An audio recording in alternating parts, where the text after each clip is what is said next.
Greetings, everybody. This is Sweet Beats with Sweet Beats Tech Stop, and welcome to another installment of too much information on a subject that is of interest to a vast minority of a vast minority.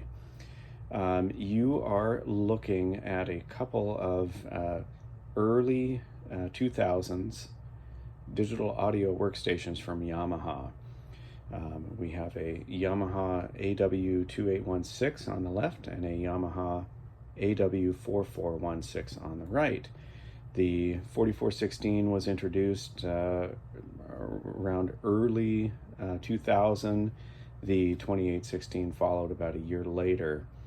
And I do a lot of content on my YouTube channel on more vintage analog equipment, repairs, things like that. But I have an affinity for this era of Yamaha digital audio workstations, and the main purpose of this video was going to be just doing a quick contrast of the two devices.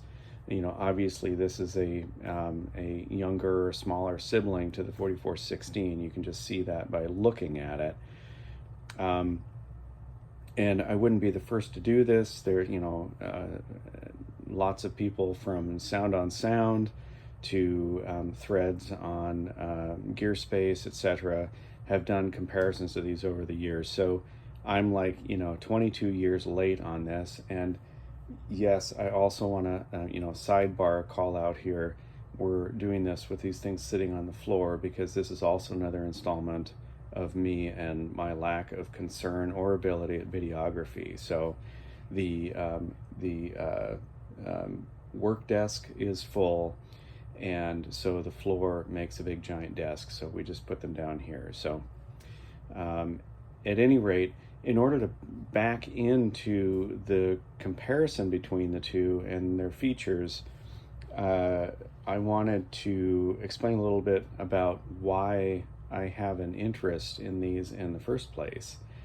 In a world that has long since moved on from analog only and is now predominantly computer-based digital audio workstation focused, why would I have an interest in these? And well, I guess the quick answer to that would be is clearly by the vast majority of the content on my channel being focused on vintage analog equipment.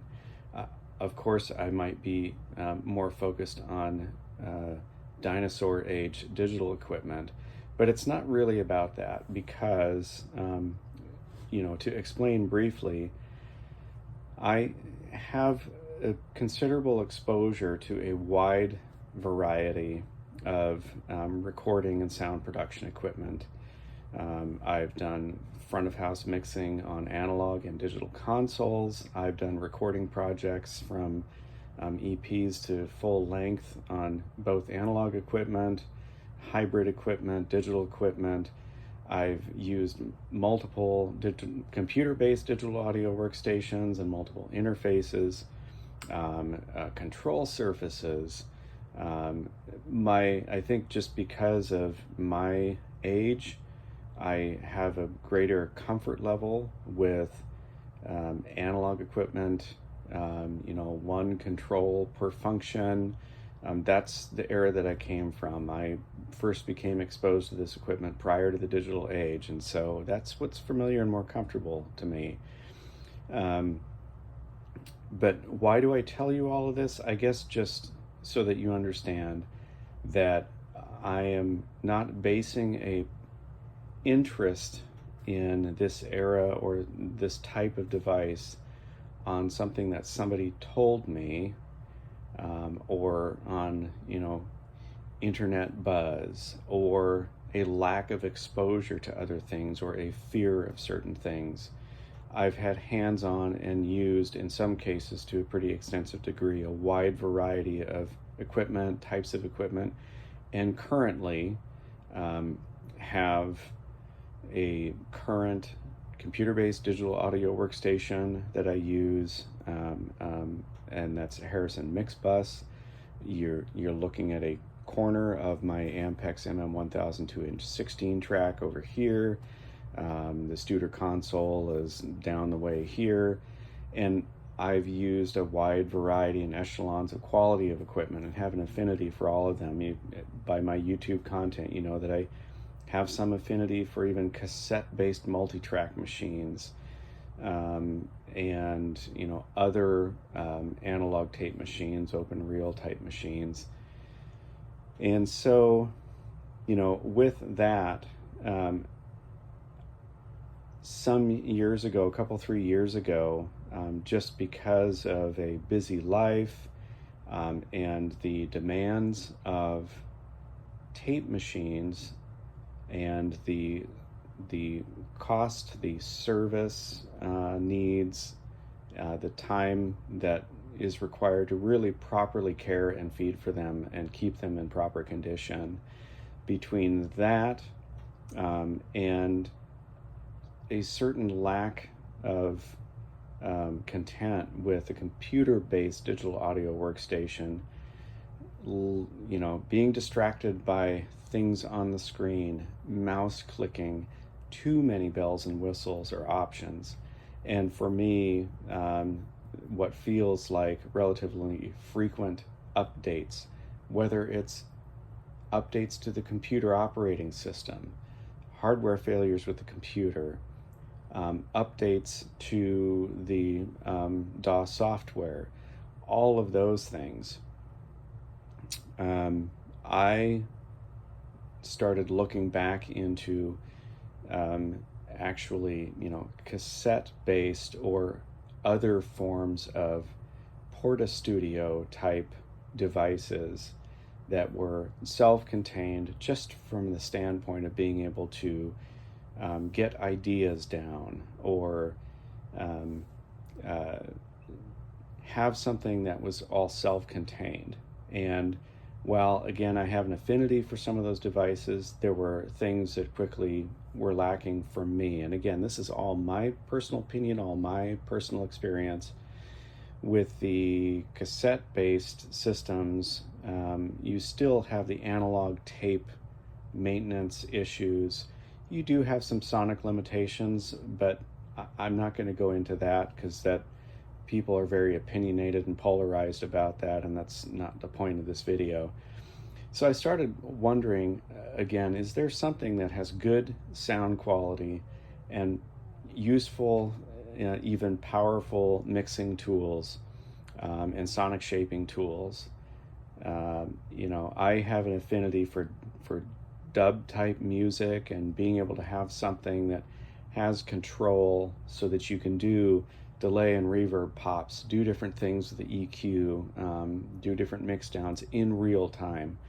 I'm not really an auto mix guy, and so I started looking at different options, and of course there's lots of offerings from Korg, Zoom, Tascam, Yamaha, Roland, and so on. But I settled on the Yamahas because I felt that they were a best balance of features and control, and they sound good. They're well made. I have a lot of experience with some Yamaha equipment, and generally I feel Yamaha equipment is a good bang for the buck in terms of build quality, reliability, feature set for the cost, that sort of thing. In fact, here's a Yamaha marching snare from my days doing marching snare. So anyway, and so that ultimately led me to the AW4416, and in that path the AW2816 as well. These are devices with flying faders. They are 24-bit, limited to 48 kilohertz, but that's a whole nother subject. I think bit depth is more critical than sampling frequency, and I'm sure folks will argue with me on that.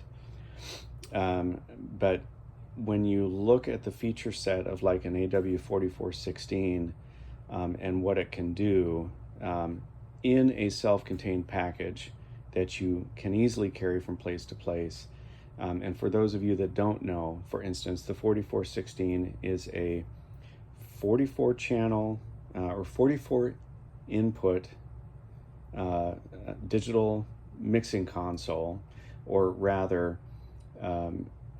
28 input 16 a multi-track return mixing console that has comprehensive dynamics and EQ on each of those channels. It has a 16 track 24-bit hard disk recorder on board. It does auto mix, and we'll get a little bit into the inputs and outputs of it and that sort of thing, but it does a lot, and I think it sounds good.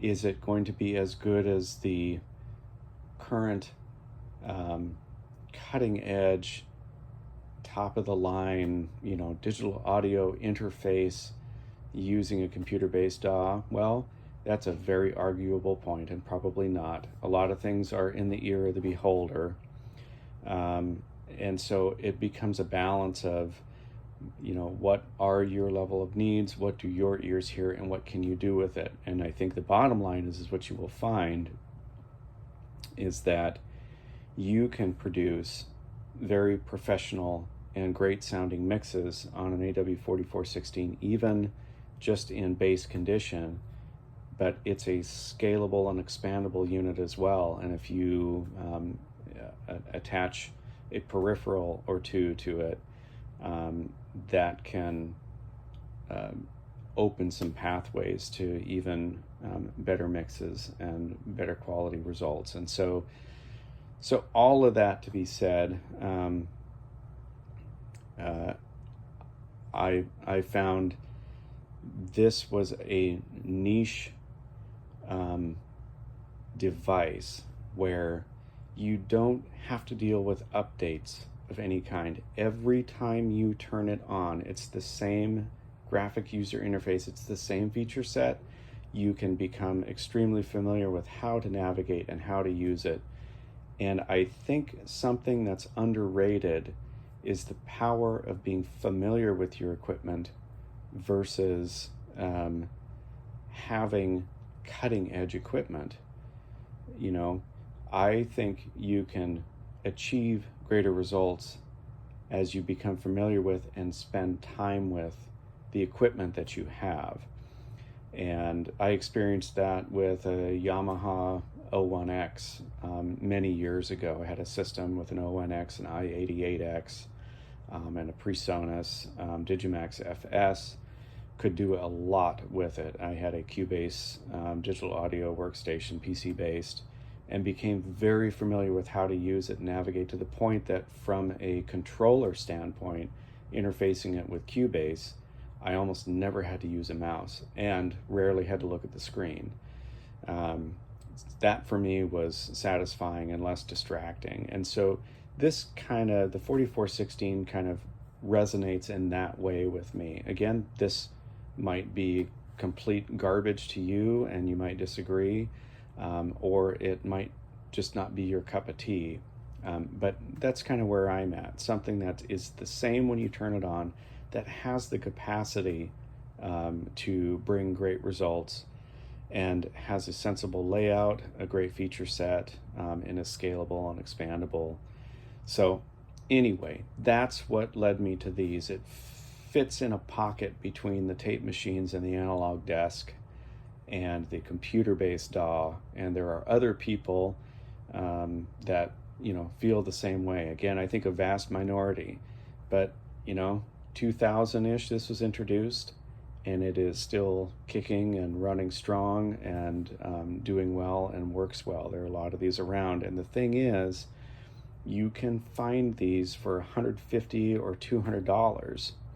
And again, it is a 44-channel mixer with 8 mono mix buses, a stereo master bus, 8 aux sends, and very extremely flexible routing, patching, and if you took what this has in terms of a feature set per channel and laid it out on an analog mixer, it'd be a pretty impressive analog mixer.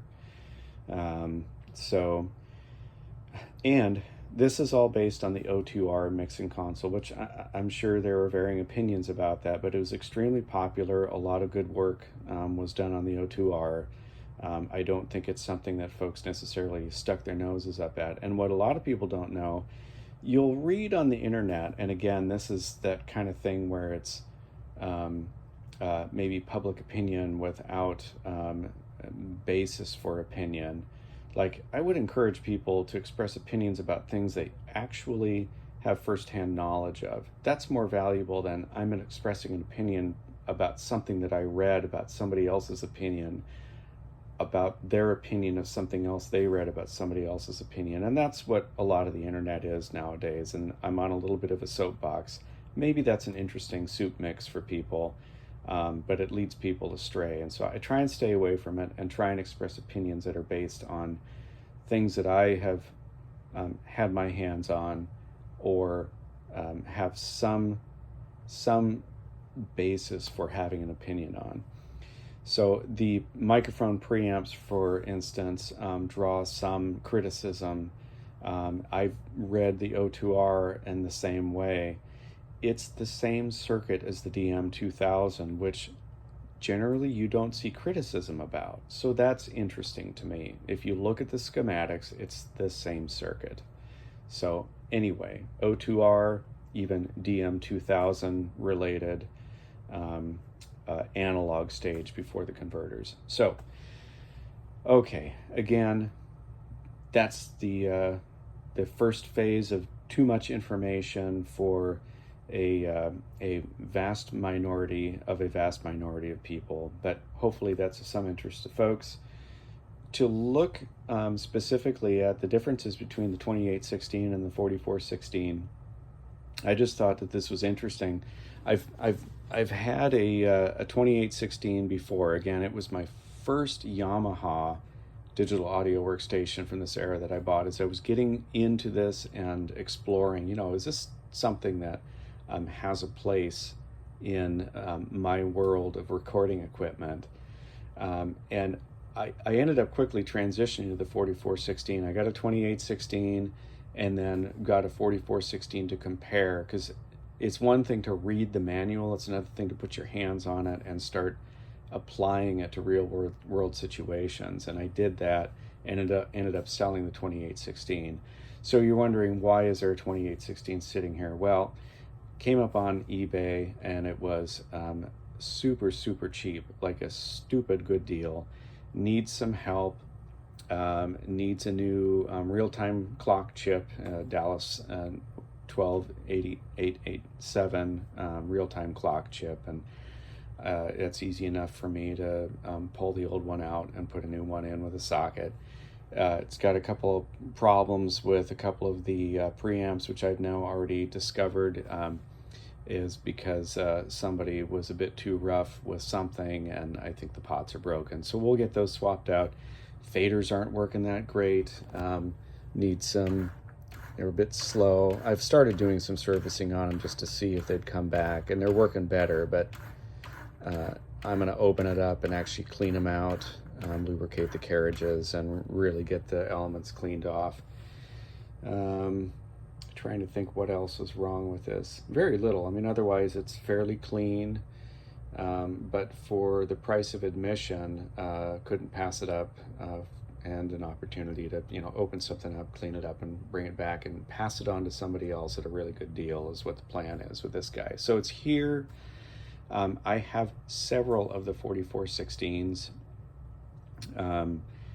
and so I figured, okay, well, while I have them here, this is a opportunity that I have now to have them side by side and talk a little bit about the differences in features and explain why I come back to the 4416. Maybe for you, if this is a kind of a world that you're looking at, you'll be more interested in the 2816 just because of the less complex feature set.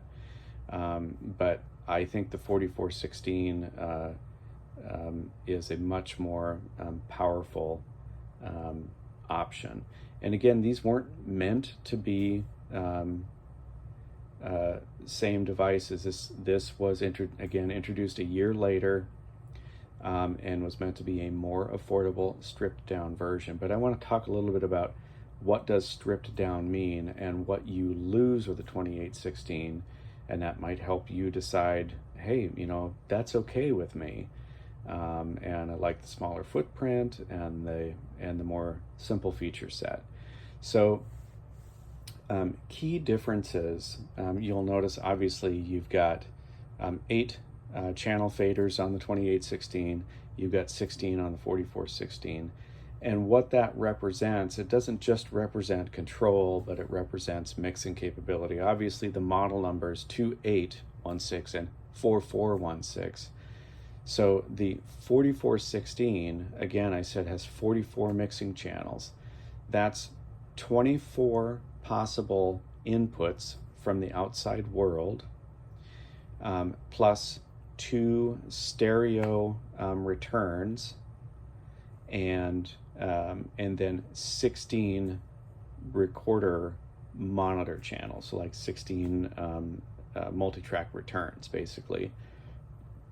That gets you your 44 channel mixing, and then again there's a stereo master bus.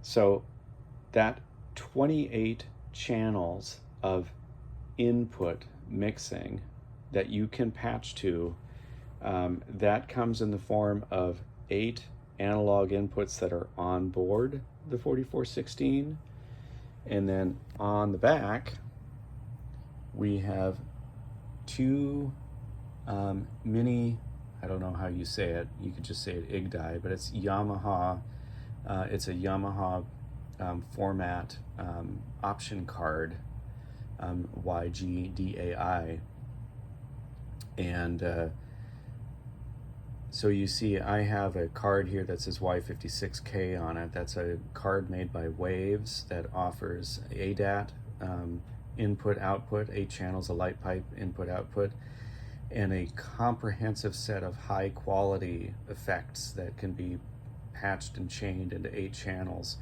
It gives you the potential of having 8 effects processors, or 2 or more long chains of high quality processors.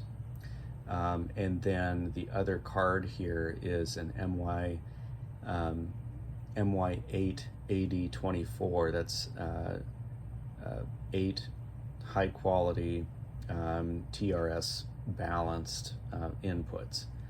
So point being here, in this current configuration, and there are multiple different cards you can get, but in this configuration you have 8 inputs on light pipe, and I have a Digimax FS by PreSonus that has, I like how it sounds, and it's got 8 microphone inputs or line inputs, and high-Z inputs on it, and inserts, hardware inserts on those inputs, plus direct outs.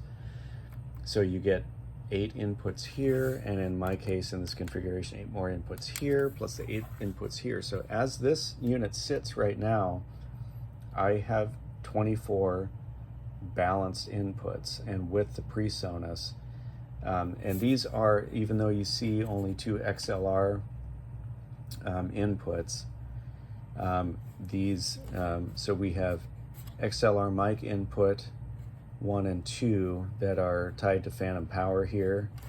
Then we have insert points for those, and then we have TRS inputs, but these are in line with these. So these TRS inputs are mic to line. So you do have 8 mic inputs. So again, with the PreSonus, that would be 16 mic inputs and 8 line inputs. And then those 2 stereo return channels that I talked about, those you can patch to other input sources like your digital SPDIF. So there are lots and lots of options. And then you also have your 16 multi-track returns. The 2816 is 28 inputs, but 16 of those are the multi-track returns. It has the same, essentially the same hard disk recording system in it as the 4416. But of those 28 inputs, 16 are the multi-track hard disk recorder. That leaves you 12, and that's it. You've got 8 onboard in analog inputs that are, you know, quite similar to the 4416, but we are lacking the insert points on inputs 1 and 2. The rest remains the same. We have one option slot, and again, with only 12 channels, that's essentially the 8 on faders, and we have 2 returns. On the 4416, you have your 2 stereo returns on faders. Here they're on a couple of rotary encoders for level. And so it's much more limited. You have a lot of different potential sources for inputs between the 8 analog inputs and the option card slot. Like, that can give you up to 16 inputs right there, plus digital SPDIF. But you still only have a maximum of 12 inputs at a time. And that may be plenty for you, and at least there is one option slot. The flexibility of having the 2 option slots, depending on what the circumstance is, because the 4416, you could plop that into a lot of smaller format front of house mixing situations even. It's a very flexible device, because with those 2 option slots, you could use one slot for inputs, additional inputs, and you can use another slot for balanced outputs to drive stage feeds and that sort of thing. Whereas on the 2816, you don't have that flexibility. Another major difference is this fluorescent display. This, let's see, I'm in test mode on both of those, on both of these, by the way, so that we can look at a couple of different things. So this is the test mode that verifies for you that all of the elements are working on the fluorescent display. But this gives you metering readout instantly of your hard disk tracks. And I don't like having to hunt for metering in the menu displays on this. Now, with this metering capability, you can always monitor your tracks, both the inputs when you are recording, when you are overdubbing, the tracks that you're overdubbing over, as well as your inputs. You have instant visual monitor as well as your stereo master bus. And then you can look at other metering here, whether it's individual input channels, aux buses, anything that's a channel on this, or a bus. But having this here is extremely helpful. And then we also have time code. We have instant readout if you're synchronizing to an external device, you know, whether it's locked or whether you're on vary speed, internal, external clock, what the sample frequency is, the scene number that you're on. Because another thing I didn't mention, there are 96 mixer scenes per song. So you create songs and you can have up to 96 scenes within those songs. And I want to try and avoid going into detail and getting sidetracked, because you can get to the manuals or look at the details about the feature set, but there's a lot packed into this device. And then anyway, we have other things, track status, whether you're monitoring input or whether it's record ready or recording, all that, just on this nice display right here. And of course, the 2816 doesn't have that. I found that when I started playing with both of these side by side, I really missed that. I initially thought, gosh, that's kind of gimmicky and it's not that big. It's actually really useful. Another thing you'll notice, these 4 knobs here, we don't have those over here on the 2816, and what this is a dedicated pan encoder, and then for EQ, your bell curve, your Q, the frequency, and the gain, and then you have dedicated buttons for high band, high mid, low. And just a quick sidebar on the EQ on this, which all of the conversion, the AD and DA conversion on this is 24-bit. I think the analog to digital converters are actually 96K capable converters that they put on a 48K device. So there's some overkill there, but 24-bit analog to digital and digital analog conversion, all of the internal processing on both of these devices is at 32-bit. Now the effects processing, because there are, and I'm not talking about the Y56K card, both of them have 2 stereo effects processing engines with a wide array of effects, some amplifier cabinet modeling, etc. So a comprehensive set of effects. Those are actually 24-bit processors. All of the internal processing is at 32-bit, but the effect algorithms for those processors is at 24-bit. So that's just something to note. But they still sound good, and again, the ear of the beholder. But aside from that, 32-bit internal processing, the equalizers are actually 54-bit processing. So there's some powerful bit depth processing that goes on. And this EQ, it's a 4-band EQ, and again, that is on all of the 44 mixer channels over here, and all 28 of them over here. Your high band is selectable between a low pass filter or shelving or peaking. Your high mid and low mid bands are peaking type, and then the low band, like the high band, is selectable as a swept high pass filter or shelving or peaking.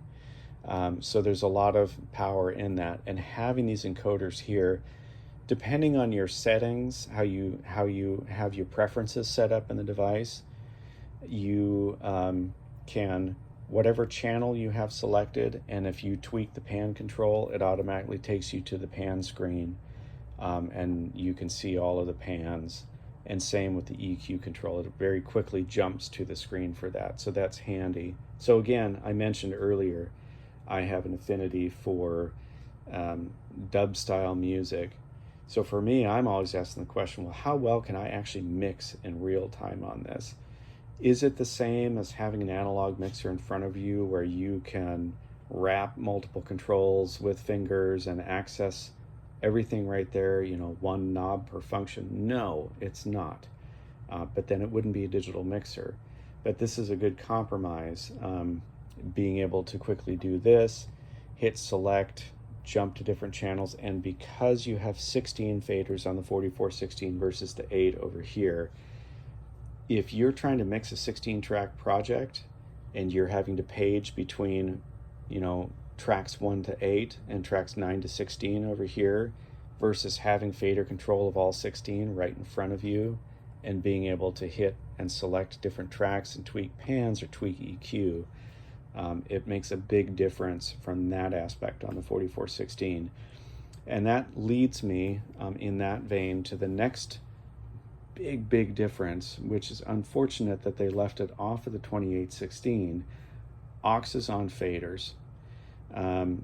Again, if you know the 4416 and you know the 2816, this is super old hat to you, but on the 4416, your mixing layers, you have inputs 1 through 16 here. You hit this next one over and you're looking at inputs 17 through 24, and then these next 6 faders do nothing, and then the last 2 are your returns 1 and 2.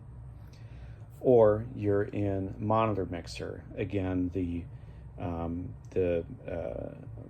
monitor channels for the 16 recorder tracks. In any one of those layers, we also have 8 additional layers within that for aux1, aux2, 3, 4, on through aux8.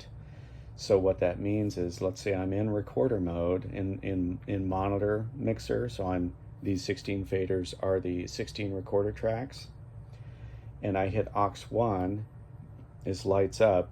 Now all of these faders represent the send, the aux1 send for tracks, recorder tracks 1 through 16, and I can jump to aux7, aux5. So again, if you're doing like a dub thing and you get familiar enough with it, if you've got a reverb slap on one and a delay on the other, you can jump to one and pop it or turn it on or off, because when you're in aux layer mode, it turns on or off the send to that aux. So these are like mutes. If you're in the home layer and you're actually, these faders represent the recorder tracks, or you're in, or a bank of inputs, then these are the on-off buttons for the channel. But when you're in aux mode, it turns on and off the aux send. So you can do a lot with that. And on the 2816, that is completely absent. Any work that you want to do with auxes, you have to go to a screen and cursor over to a fader and move it up and down. And that to me is overtly cumbersome. Like, that just didn't sit well with me at all. A couple of other things that are different between the two, you know, the 4416 has dedicated word clock IO on BNC. You can still externally sync the 2816, but it's going to be either via the SPDIF connections, or if you have an option card with ADAT light pipe, you can synchronize it that way. But for me in my setup, this actually works really well, because I have a couple of interfaces or devices that I feel have better clocks in them, and they also have word clock IO. So I don't have to use the SPDIF or use ADAT. I can just use dedicated word clock IO. Another thing, again, you know, I mentioned earlier computer-based DAWs, trying to, you know, get away from mousing, but you can hook up a serial mouse to an AW4416, and for some screens and things, being able to move around using a mouse and click things can be easier than this, although lots of AW4416 users are so adept at using the cursor keys, they would just never think of using a mouse, and I can relate to that and understand that. Let's see, another thing that the 4416 has, and I don't use these much, but you have sample pads. There are 8 sample pads and different banks of samples, and you can import WAV files and assign those WAV files to sample pads, and you can, and of course there's MIDI sync, external control, and all of that. But that's a whole feature set that's missing from the 2816. So I think that those are the main highlights. A couple of other small things though that people don't talk about. The keys, okay, the buttons on the 4416, and you'd have to take one of these apart to know this. These buttons actuate silicone rubber sheets with the contacts on the underside that connect with the motherboard. Okay, that's a switch type that, you know, many of you are familiar with, but that's what's inside this. So the feel is different. There's a little bit more deflection, that's softer, and I think that that's overall more reliable. On the 2816, these keys directly interface with mini tactile switches. I don't think that those are as reliable, although I will say again, both of these are from the early 2000s, and I've done the tests using the diagnostics, and every single switch and button works on both of these. And in fact, of the multiple 4416s that I've had in here, either worked on or personally own, I've not had a problem with one of them. But I feel like this has a more professional feel and is potentially more reliable. The other side of that is let's look at the LEDs. So on the 4416, how the buttons light up, I think, gives a much more effective visual. So you'll see this is just the diagnostics test going through lighting each of them up. Now it shuts them all off. Now it'll shut them all on, or turn them all on. So you can see that, and I think just in terms of visuals, it looks more professional to me. I think it's a more effective visual of where things are at status-wise. And there are some that are not lighted. This is all normal, what you see not lighted. On the 2816, you still have, lighting, but to my eyes, the way that it's handled, and I think some of this is because of the switching configuration, the limited opportunity for lighting when you don't have that silicon rubber cell that's in between. So 4416, 2816. So that might be another consideration. But at the end of the day, both of these devices are 24-bit, 16-track hard disk recorders with dedicated stereo mastering tracks. So once you've filled your 16 tracks or however many tracks your project entails, you can enable a stereo mastering track, and that will record off of your stereo bus, which has full featured EQ, dynamics, insert points for either the internal effects or, like if you have a Y56K card installed, the high quality effects there. If you have an external effects processor, whether digital or analog, you can insert external analog or digital effects. You could keep it all in the digital domain and use the digital coaxial SPDIF, or if you have an ADAT card in. So again, lots and lots and lots of flexibility, and both of them have pretty comprehensive auto mix features. Like I said, I'm not an auto mix guy, but you can automate down to EQ settings, aux settings, different envelopes. You can automate them. Is it as easy to do as a computer-based DAW? No, but again, if you use this and get familiar with it, I think you can become quite efficient with it. So it is all self-contained, and it is high quality, and I think relatively reliable, and both of them, although the 4416 to a much larger degree, expandable, scalable, customizable to your setup and what you're doing. I think that makes it a powerful gap filler between vintage analog and a contemporary computer-based DAW. So again, as always, thank you for watching. If you like this content, please consider subscribing to my channel. Give me some feedback, or if you have questions, I'm always monitoring questions and comments, and I'm happy to respond. So again, thanks for watching, and I hope you've enjoyed it, and we'll see you next time.